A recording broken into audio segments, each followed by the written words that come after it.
নতুন করে আমার মনে হয় যে মুক্তিযুদ্ধের ইতিহাসের ভিত্তিতে জাতিকে আর বিভক্ত না করি। দলের নেতা বলেছেন উনি মুক্তিযোদ্ধা পরিবারের লোক এবং উনি শহীদ পরিবারের লোক এবং উনি জামাতে ইসলাম করেন। এটা ডাবল অপরাধ। আমার আইডেন্টিটি নিয়ে প্রশ্ন করা হয়েছে, এটা গুরুতর অপরাধ করেছেন উনি। আবার আমার আদর্শ সিলেকশনের ব্যাপারে উনি কথা বলেছেন, এটা বাড়তি অপরাধ করেছেন। আমরা এখন ভূগোলে আছি, আমরা বেশি ইতিহাস চর্চা করতে গেলে মাঝে মধ্যে কিছু ব্যত্যয় হবে। মানে স্পিকার, আপনি স্বাধীনতা যুদ্ধের একজন বটবৃক্ষ, তিনিও একজন মুক্তিযোদ্ধা। আমার মাঝে মধ্যে শুনতে ভালো লাগে যখন মাননীয় বিরোধী দলীয় নেতা বলেন যে তিনি শহীদ পরিবারের সন্তান। আমরা এটাকে ধারণ করি।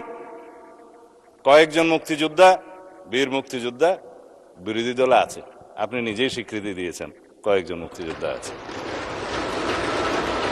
আমরা এখানে যখন জাতীয় মুক্তিযোদ্ধা কাউন্সিলের বিলটা পাশ করি, আপনার নিশ্চয়ই স্মরণে আছে বিরোধী দল কিন্তু ওয়াকআউট করে নাই, এখানেই ছিল। না ভোটও দেয় নাই, এখানেই ছিল। সম্মতি মৌনতা সম্মতির লক্ষণ হিসেবে আমরা ধরে নিয়েছি। তৎকালীন রাজনৈতিক দলের উল্লেখ করে কয়েকটি রাজনৈতিক দল, আবার উত্তেজনা হোক সেটা চায় না, নাম নেব না, তাদের মুক্তিযোদ্ধা এবং মুক্তিযুদ্ধ এই দুই ডেফিনিশনের মধ্যে অন্তর্ভুক্ত করা হয়েছে। তারা তো সেটা স্বীকৃতি দিয়েছেন মাননীয় স্পিকার, আমরা ওখানেই থাকি। সুতরাং নতুন করে আমার মনে হয় যে মুক্তিযুদ্ধের ইতিহাসের ভিত্তিতে জাতিকে আর বিভক্ত না করি।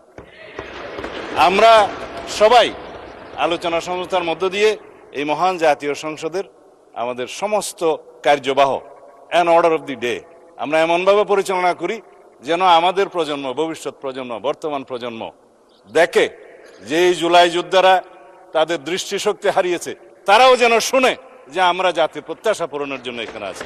ধন্যবাদ মাননীয় স্পিকার। ধন্যবাদ। অগ্রযাত্রা প্রতিদিন, নির্ভীক প্রত্যয়ে উজ্জীবিত।